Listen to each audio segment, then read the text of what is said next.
and welcome. Welcome to the world of Dreamfruit. My name is Elizabeth Russell. I'm the creator of the world of Dreamfruit, which is an enchanted realm of story, of connection, what I call radical belonging. And we really dive into the moon mind, the story that is being told moon by moon about the time that we find ourselves in. And yeah, it's not an easy time. And it's always really beautiful to discover what the sky story is telling us, to discover what the earth community that is more than human is singing to us. And so this is what we're up to inside Dreamfruit. And there is a frame story that we kind of put all of the lunar tales for Earthlings, which is what we're drawing from. We're going to kind of dive into the lunar tale for the December into January 2025 into 2026 lunation, which starts on December 19th with the new moon, and the moon will be full on January 3rd. And then this cycle wanes to dark and closes on January 17th. So we're straddling the calendar year 2025, closing out 2026, beginning. And we are telling the story, which we're going to dig into a little bit in a moment. We're telling the story inside a greater story. And that story is what is true, the context of our moment. The living earth has been imperiled, and our creative nature is rising up. And we are all earthlings in training, traveling together, seeking to remember ourselves in this birthright state of radical belonging, this enchanted connectedness that weaves us all into a single fabric of life. So the lunar tales are told inside this frame story, and it is a lunar punk or hope punk kind of story. It's very dreamlike. It's like a fairy tale, except for it's a lunar tale, and we are traveling together. There is no single hero in this story. It's all of us. It's all of us finding our way together. A few more things about the world of Dreamfruit. We are dealing with lunar consciousness. We're sort of turning the mirror a little bit away from the rational, linear, direct mind that we steer through most days with. And we're opening up a side door to the part of our consciousness that is nonlinear, that is symbolic, that works with or deals in or responds to story, dream, daydream, reverie. And we are softening the edges of our perception so that we can expand and widen our sense of possibility. We can give our imagination a good workout so that we're not just allowing a pruning of our sense of possibility into these very default settings of the modern world. Instead, we're sort of opening up our sense of possibility by practicing and stretching our imagination. So that is what we're up to with moon mind, with lunar consciousness. And so when I talk about that, that's part of the invitation inside the lunar tales for Earthlings and inside the world of Dreamfruit generally. So, as I mentioned, we are dealing with the story that sort of closes out 2025 and opens up 2026. And I want to talk about the themes that we are looking at. And this month is a sweet month. It's partly because we have this opportunity to look back and look ahead. And we can begin harvesting and kind of pulling in the lessons, the insights from the year that we have completed. And so in the story that we're about to enter into, there is some reflection back. And I do invite you to dip in and out of some of the lunar tales from this past year so that you can see some of the imagery and sense some of how these symbols have played out for you, how you've translated them into meaning for your own path, your own journey. And so the other thing that we can do, so you'll see that we're looking back and kind of gathering up.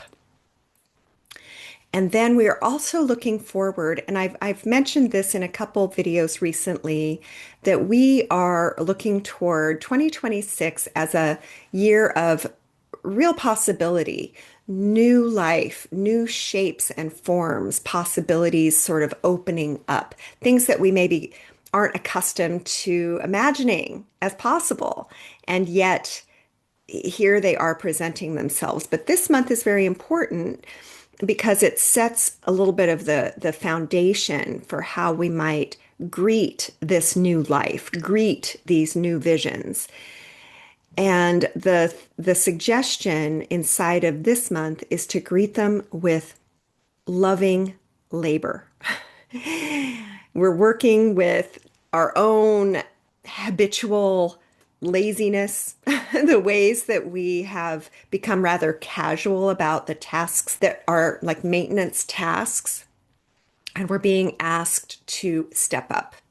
Even if we're not accustomed to doing this work, we can step up and do the work.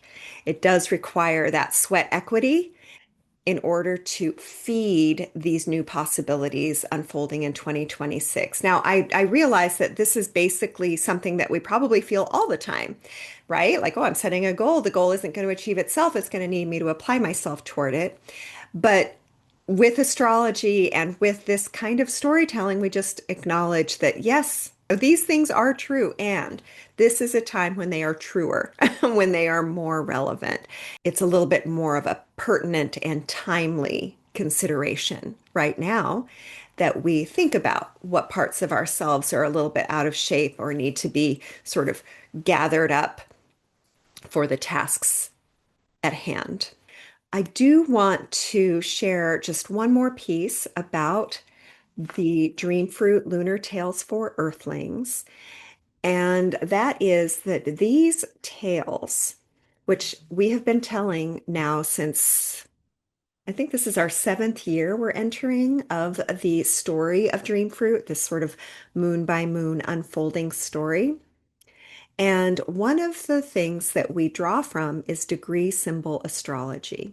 And specifically, I work with the Sabian symbols. But I wanted to mention it today just to think about where these symbols came from and how the language may or may not feel comfortable to our modern sensibility. The Sabian symbols, there are 360 of these. They are phrases that were psychically received 100 years ago. And there is one for every degree of the zodiac, every degree of our sacred circle. 360 phrases that give us a symbol or an image that we can then kind of percolate with, dream on, consider, and derive meaning from. I'm telling you this because the Sabian symbol for this new moon is in the 29th degree of Sagittarius, and that symbol is a fat boy mowing the lawn. And this is language that might not be comfortable to modern sensibilities. It's certainly not language I would normally use. And yet, it is a very helpful practice to create a little bit of a space and grace around our ancestors and the sensibility that they carried and the intent behind the language.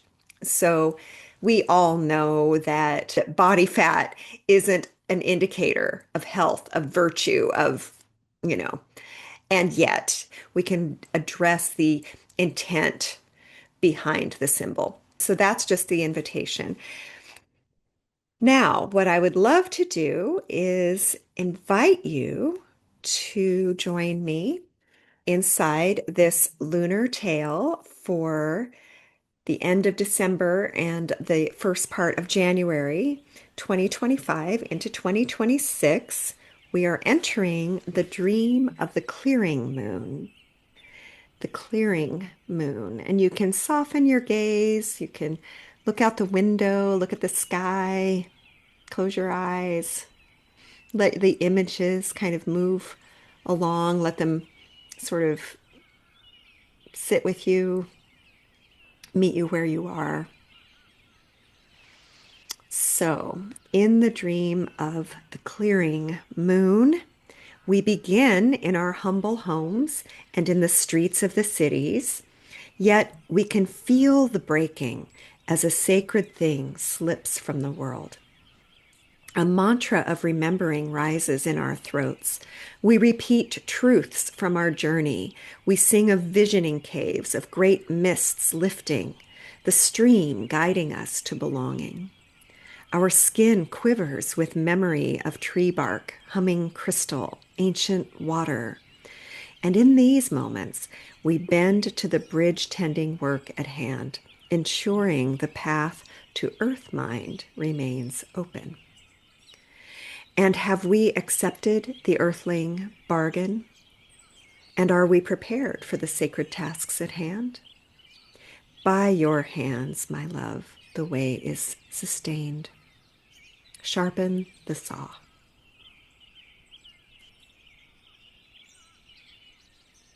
So, yeah, we are definitely at a time of looking back and looking forward. And you can dip into the dreams and the lunar tales from 2025 to see some of these references. Singing of visioning caves. We had the visioning caves in, I think it was probably around March of this year. And we sing of great mists lifting, which is something that we had in the fall of this year, of the stream guiding us to belonging. Our skin is quivering with the memory of tree bark, of humming crystal, of ancient waters. And this is when we place our hands on the sacred task of bridge tending. We remember that the actual assignment is to keep the path clear, to keep the pathway clear between us in our normal day-to-day mundane lives and the consciousness of the great deep body of earth, of cosmos. We want that pathway to stay open. So that's why we sharpen the saw, we mow the lawn, we clear the path. This is a clearing task. And have we accepted this earthling bargain? And are we prepared for the sacred tasks ahead? By your hands, my love, the way is sustained. And yeah, it's a great time to, kind of clear the path towards something new, to create the conditions that make it possible. It's a great time to give yourself a beautiful vision, a shining dream that you are prepared to invest great sweat equity into manifesting. If you are ready to put your shoulder to the wheel on whatever it is that you're imagining as possible, then feed it. Go for it. This is really the message that we're starting 2026 off with and that we're closing 2025 with. I feel like if we have learned anything from this year, it's that the kind of life that we want for ourselves and for each other and for the living body of Earth requires effort, requires the kind of work that we might not even know how to do. This is the moment, in the spring when we're, after a full winter of hibernation with our ice cream and our movies, and then we get out in the spring and we start doing our yard work. This is that moment where we might feel a little out of shape, a little not ready for the activity that is required of us in order to keep the pathways open for life to bloom in its best, most possible way. So, yes, we want to tie our shoes, hydrate, and get moving. We want to be energizing the vision with our labor. And the journal prompt for this month is, what unnecessary excesses can you trim away? What unnecessary excesses can you trim away? And for bonus points, you can create a mantra for yourself that helps you kind of remember your earthling nature and repeat it daily during this month as we move from one year to the next, from one calendar year to the next. Yeah, so that mantra of remembering can be an anchor, a touchstone during this time. And that will actually help probably stay motivated around achieving what it is that you're applying yourself to. So keep your eye on the goal and work steady toward it. Sharpen the saw. Make your instrument ready for the tasks ahead. All right. And as you know, we're telling the story moon by moon of Dreamfruit, and it's done through the Lunar Tales for Earthlings. And you can get your copy. These are the new 2026 edition, the seventh annual adventure of Dreamfruit, told moon by moon. And you can also join that set of tales with the larger book, The Journal Magic for Earthlings, which is a guided moon journal. And so together, these really create kind of the Imaginarium for the year and also sort of a training ground for Moon Mind. This is how you can feed your imagination, build and cultivate your lunar consciousness, expand your sense of what is possible. Journal Magic for Earthlings and Lunar Tales for Earthlings work very well alone or together, and this is the perfect time to get your copies. I'd be happy to drop them in the mail to you.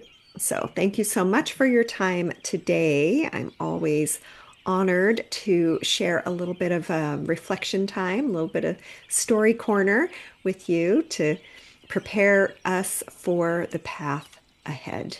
May it go well for you, and may it go well for us all. Thank you.